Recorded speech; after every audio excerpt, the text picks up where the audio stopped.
Amigos queridos, deixemo-nos envolver pela suave melodia da música que enternece os nossos sentimentos mais purificados.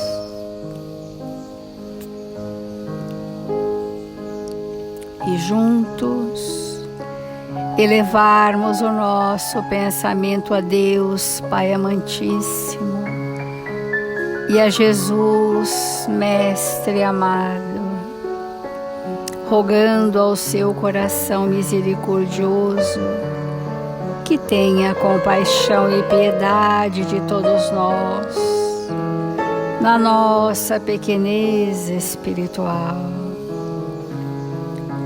Que nos supra de bênção, Senhor, para que possamos doar o que trouxemos de melhor em nós, uns em benefício dos outros, nesta grande família universal, onde o sentimento fraterno precisa imperar em nossos corações, à medida que avançamos pelos caminhos seguros do seu Evangelho.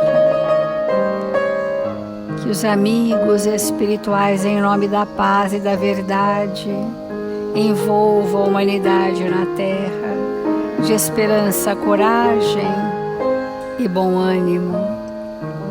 Assim, amigos queridos, com alegria e paz em nossos corações, iniciamos as reflexões do Evangelho desta manhã. Que estes Espíritos amigos, solenemente aqui presentes, possam fazer de nós instrumentos dignos e úteis, onde quer que estejamos, hoje e sempre.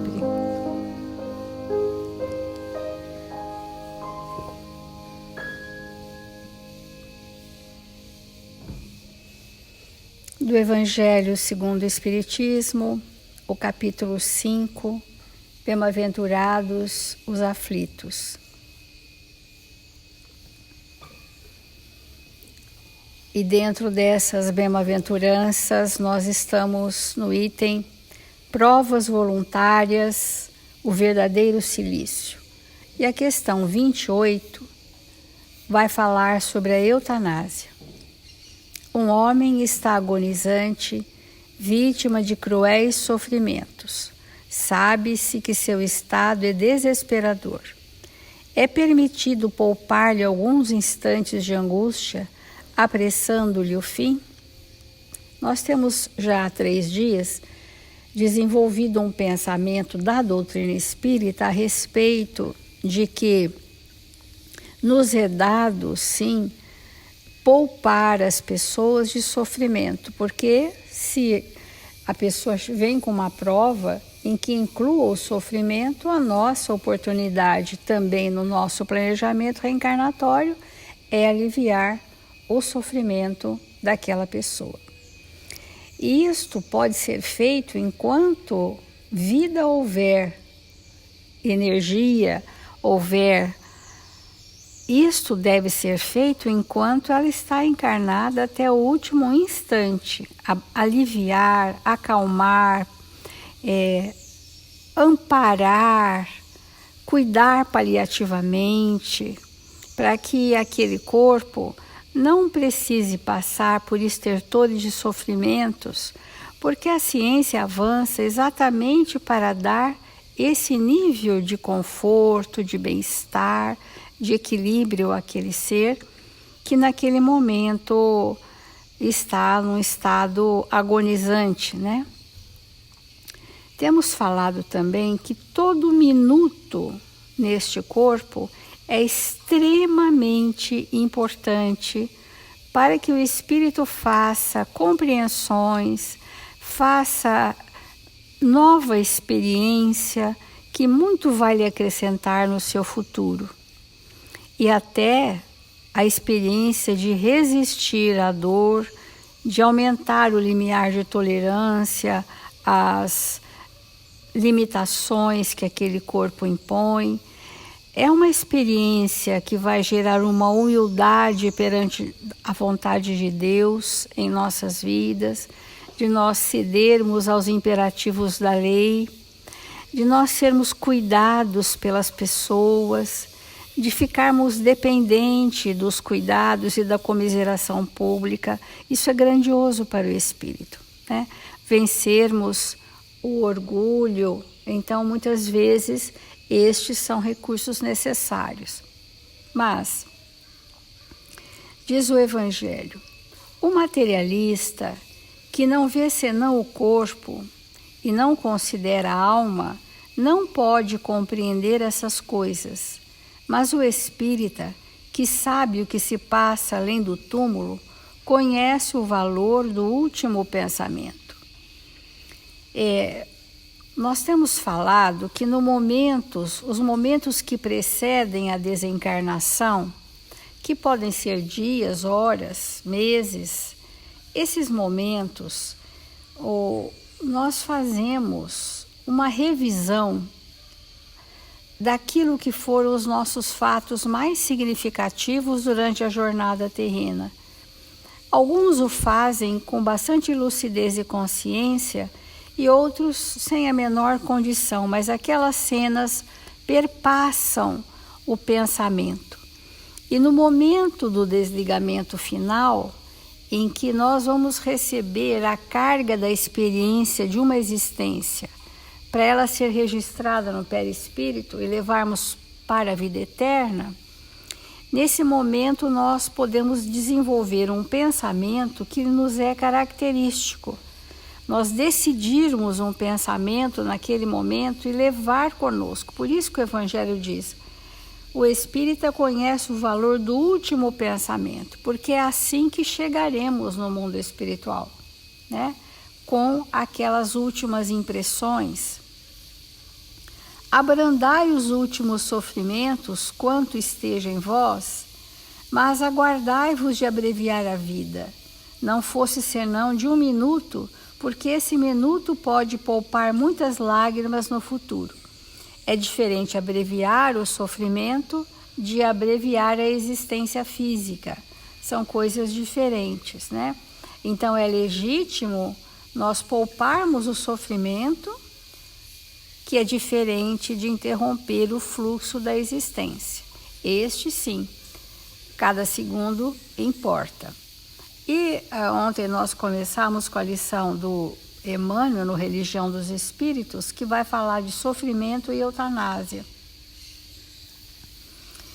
Não te creias autorizado a desferir o golpe supremo naqueles que a agonia emudece. Chama de golpe, né? Quer dizer que não é uma ação da caridade. A pretexto de consolação e de amor, porque muita vez, por trás dos olhos baços, das mãos desfalecentes, que parecem deitar o último adeus, apenas repontam avisos e advertências para que o erro seja assustado ou para que a senda se reajuste amanhã. O que é a aparência da interpretação dos fatos, né? Aquilo que na leitura do materialismo seria uma situação de dor, para nós é uma situação de aprendizado para ambos, para o que passa pelo sofrimento e para os seus mais íntimos que também estão vinculados àquele processo e precisam passar também. Ante o catre da enfermidade, mais insidiosa e mais dura, brilha o socorro da infinita bondade, facilitando a quem deve a conquista da quitação. Nesses momentos finais, nós estamos quitando, nós estamos finalizando um processo de ajuste com a lei divina. Se nós tivéssemos a sensibilidade um pouco mais ampliada, poderíamos ver que nos leitos terminais, por mais que a aparência do abandono justificasse aquela situação, tarefeiros amorosos de Jesus trabalham diuturnamente. Ninguém está ao desamparo, ninguém está à mercê da própria sorte. porque essas equipes espirituais de abnegados servidores anônimos trabalham nos aliviando os enfermos todo o tempo. Talvez nem pudéssemos dimensionar qual seria o transtorno do sofrimento se não houvessem da misericórdia de Deus essas equipes nos hospitais, nos leitos das enfermarias, nos hospitais de retaguarda, ou mesmo aqueles que permanecem em seus próprios lares. Por isso mesmo, nas próprias moléstias, reconhecidamente obscuras para a diagnose terrestre, fulgem lições cujo termo é preciso esperar, a fim de que o homem não lhe perca a essência divina. E tal acontece porque o corpo carnal, ainda mesmo o mais mutilado e disforme, em todas as circunstâncias, é o sublime instrumento de que a alma é chamada a acender a flama da evolução. Às vezes o corpo está atrofiado, disforme, está com graves alterações metabólicas, fisiológicas, mas o espírito está ali fazendo uma grande experiência. É por esse motivo que no mundo encontramos a cada passo trajes físicos em figurino moral diverso. E aqui ele vai fazer uma analogia bem importante, que é como nós devemos interpretar, esse contexto. Os encarnados responsáveis por cuidar das pessoas enfermas fazem parte da equipe espiritual ou de instrumentos de Deus para socorrer os encarnados. A espiritualidade não trabalha sozinho, precisa de encarnados com postura de equilíbrio, com visão do Evangelho de Jesus para servirem ali de instrumentos para aqueles leitos. Então, corpos santuários, nós estamos falando de pessoas em estado terminal. Corpos oficinas, onde se aprendeu muito, Corpos bênçãos, que naquele corpo, muitas vezes limitado, o espírito aprendeu valores que sem a limitação daquele corpo ele não aprenderia. Ontem o Mário deu aquele exemplo, que a gente vai resgatar do livro Memórias de um Suicida, quando um dos suicidas já estava para reencarnar, ele havia sido um homicida seguido de suicídio, que hoje em dia nós temos visto muito. O processo interno de culpa fragilizou de tal forma o pensamento que o espírito, no processo da concepção, não conseguiria plasmar o órgão perfeito. Faltaria fluido vital naquela região e aquela região viria com uma mutilação. Então, quando ele faz aquele aceno para os irmãos da colônia Maria de Nazaré, ele faz o aceno e quando ele faz o aceno, ninguém mais vê a mão. A mão não estava mais em condição de ser plasmada. Então, estes são corpos, bênçãos, templos, onde o espírito está albergado. E os corpos esconderijos, são aqueles que trazem graves comprometimentos mentais e que não conseguem pronunciar o pensamento, nem articular a palavra, nem coordenar as suas escolhas, estão encarcerados, escondidos de si mesmos, tolhidos temporariamente de um mal contumaz que não conseguiriam interromper. E assim, corpos cárceres, que é esse que a gente falou, e corpos expiações, são doenças, às vezes degenerativas, progressivas, de grande importância para a evolução daquele espírito. Em todos eles, contudo, palpita a concessão do Senhor, induzindo-nos ao pagamento de velhas dívidas, que a eterna justiça ainda não apagou. Não desrespeites assim Quem se imobiliza na cruz horizontal da doença prolongada e difícil, administrando-lhe o veneno da morte suave, porque, provavelmente, conhecerás também mais tarde o proveitoso decúbito indispensável à grande meditação. Ou seja, nós também passaremos por isso, provavelmente, se este for o nosso planejamento reencarnatório. Então, esse termo, né, abreviar o sofrimento, vamos sim abreviar o sofrimento do corpo, prolongando a vida, abreviar o sofrimento do espírito, amparando as suas necessidades com o Evangelho de Jesus. Isso sim é a ação da caridade, né? Mas a vida precisa ser esgotada por si mesma, enquanto aquele espírito necessitar. Que essa aqui é o bem para todos nós, né?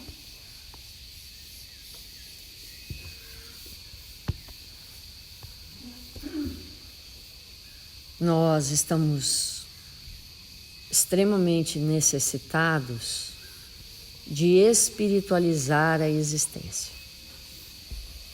E espiritualizar a existência é viver como espírito em todas as circunstâncias da nossa vida. É entender o espírito imortal que somos. É compreender por que mergulhamos na carne, no corpo, porque precisamos sair desse corpo. Então, o espírito que não reflete, que não se alimenta do argumento da verdade, ele fica estagnado no, entre mil aspas, eterno materialismo. E a eutanásia é a expressão do materialismo. E um mundo de provas e expiações é um mundo onde o materialismo domina. Muitas vezes nós olhamos para alguém, como tem sido dito todos esses dias, quando estamos tratando do tema, vemos alguém em extremado sofrimento e, por muito amar e amar da nossa forma, não queremos que aquele espírito continue naquele nível de sofrimento. Então, abreviamos a existência para fazê-lo sofrer de outra forma, que os nossos olhos não vejam, que o coração não sinta. Então, por falta, como a Célia falou ontem, de estrutura emocional, psíquica, espiritual, por não ter construído no tempo certo os valores de que necessitava. Porque nenhum de nós vai passar por situações extremadas se não nos for fundamental, essencial, necessário. Muitas vezes, aquela dor lancinante que nós estamos passando e que causa comoção nos nossos entes queridos, aquilo é um resgate, aquilo é um ajuste, é um acerto, é algo que nós precisamos desenvolver em nós e que apenas e tão somente aquela situação, naquela intensidade, por aquele tempo, será capaz de realmente nos auxiliar. Um estado de agonia prolongado está, sem nenhuma sombra de dúvida, fazendo drenar no corpo situações que, se formos drenar fora dele em estado desencarnado, passaremos por dores muito maiores. E entender isso depende de nós aclimatarmos o nosso pensamento no bem e na verdade. É claro que os profissionais que trabalham naqueles ambientes que vão entrar em contato com dores dessa magnitude foram preparados no mundo espiritual e compreendem conscientemente ou inconscientemente aquilo que está ocorrendo. Agora, podem, como nós também, entrar num estado de alienação e desconsiderar o que sabem em espírito. Portanto, esse tema, embora pesado, doloroso, ele é extremamente necessário, porque eutanásia, que significa boa morte, a boa morte é a morte natural. E às vezes o sofrimento no último nível faz parte da morte natural, porque não existe uma morte do corpo físico semelhante a outra, nem aquelas que nós passamos em algum dia. Se alguém pode dizer assim, mas uma pessoa que se suicida hoje e amanhã volta ao mesmo estado de loucura, não é igual? Não, de maneira nenhuma. Mesmo que seja da mesma forma aparente, não é igual, porque o desencarne de um suicida que está fazendo isso pela primeira vez tem uma repercussão. O que está fazendo pela segunda, ou pela terceira, ou pela milésima, tem outra. Então nunca é igual. Mesmo que o gênero de prova no desencarne seja semelhante, e não agora por suicídio, mas não é igual. Por quê? Porque somos espíritos únicos na criação e, portanto, as nossas necessidades são diferentes. O gênero de desencarne já está previsto por nós mesmos no planejamento reencarnatório. É claro que podemos ter atos irresponsáveis e não seguirmos o planejamento, mas isso são determinações de cada um de nós. Então, a importância, amigos, de nós nos conscientizarmos cada vez mais, nós espíritas, cristãos, da necessidade, em determinados momentos da nossa vida, da dor. Porque a dor sempre, em todas as circunstâncias, é educativa, a não ser quando o espírito se revolta contra ela. E aí o aproveitamento é mínimo ou zero. Então, esse assunto é um assunto muito importante para nós, muito. Todos aqueles espíritos que alguém antecipou o desencarne, se o espírito não tiver um nível de entendimento, um nível de espiritualização, um nível de perdão, ele necessariamente, em função da sua reduzida evolução, ele se revoltará contra aqueles que encurtaram o processo que seria natural para ele. Então, estabelecem-se ódios, situações de vingança, obsessões, porque faz diferença, sim, para o espírito, um dia a mais, uma semana a mais, um mês mais. Faz diferença.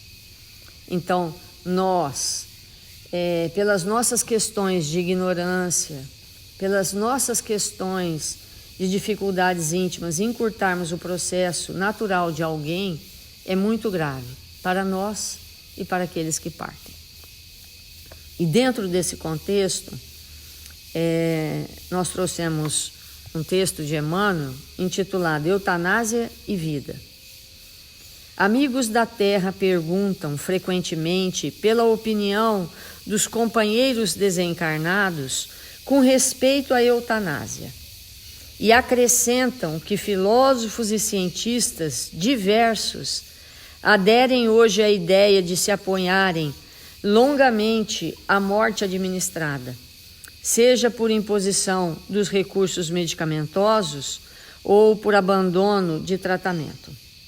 Declaram-se muito deles constrangidos diante dos problemas das crianças que surgem desfiguradas no berço, ou à frente de portadores de enfermidades supostas irreversíveis, muitas vezes em estado comatoso, nos recintos da assistência intensiva.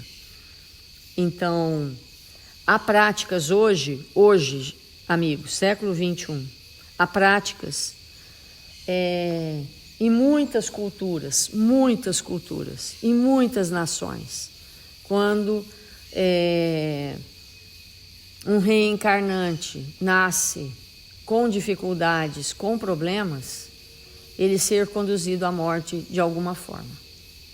Isso é uma prática ainda hoje aplicada, que denota com toda clareza o nível de primitividade que nós em humanidade ainda nos encontramos. Nós vamos ver situações muito dolorosas todos os dias dessa natureza sendo praticadas na Terra, por falta de esclarecimento do espírito que somos, por falta desse envolvimento com Jesus que tudo nos ensinou a respeito da vida e da morte. Alguns chegam a indicar se os pequeninos excepcionais devem ser considerados seres humanos e se existe piedade sem delongar os constrangimentos dos enfermos interpretados por criaturas semi-mortas, insensíveis a qualquer reação. Entretanto, imaginam isso pela escassez dos recursos de espiritualidade de que dispõem para dilatar a visão espiritual para lá do estágio físico. É preciso lembrar que, em matéria de deformação, os complexos de culpa determinam inimagináveis alterações no corpo espiritual. Que é isso que a Célia e o Mário comentaram. Às vezes, deformidades quase insuportáveis de nós observarmos revelam estados de culpa que o espírito não consegue superar se ele não plasmar no corpo físico aquelas estruturas que o levaram a quedas terríveis na sua existência, em existências pretéritas. Então,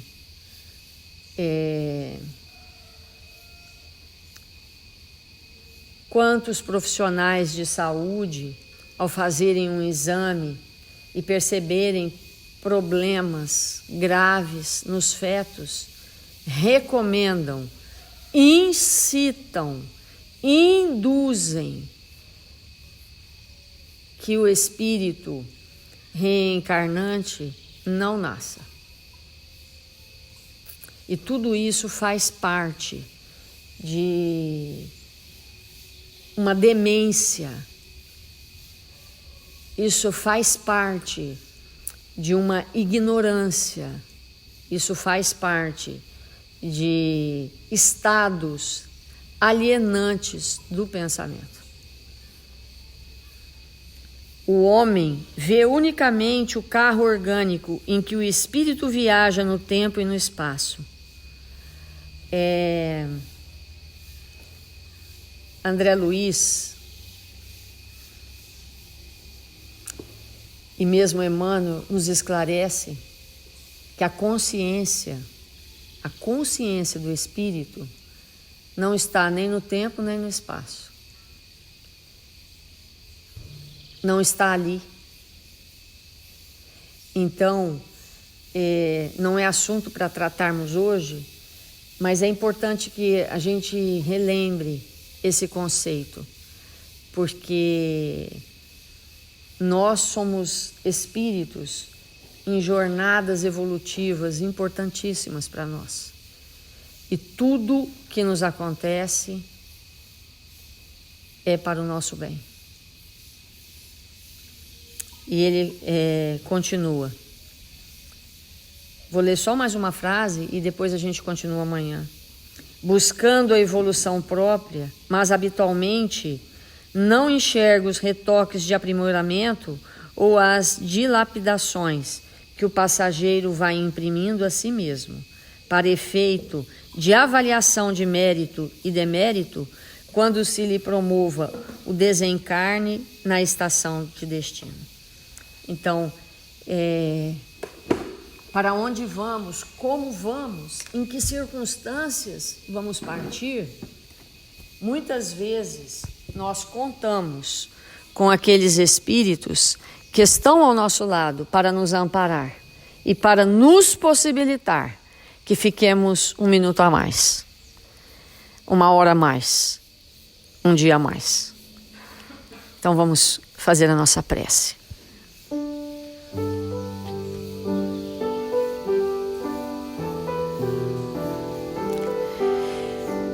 Senhor Jesus, divino amigo das nossas vidas, nós nos encontramos aqui, desejosos de servir em Seu nome, Senhor. Ampara-nos, fortalece-nos, encoraja-nos, Senhor, para que possamos passar pelas diversas situações da nossa vida com bom ânimo, com a luz do Espírito, Senhor, a iluminarmos os passos, o coração. Permite, Mestre amado, que possamos, nesta existência, aprender a respeitar todos aqueles que nos comungam os passos e a existência, a suportar os momentos de dificuldade com resignação, para que possamos nos tornar espíritos mais lúcidos, mais dispostos ao bem e à verdade. Ampara-nos e fortalece-nos, para que possamos, Senhor, nos tornar espíritos melhores. Socorre, Jesus, Mestre amado, todos os nossos irmãos, registrados nos cadernos de vibração da nossa casa, para que eles possam sentir da paz que experimentamos agora, do amor de Deus por nós, que possam se recuperarem, reanimarem-se, tornarem-se saudáveis. E assim, Jesus, que todos nós que oramos juntos possamos contribuir neste tratamento para eles.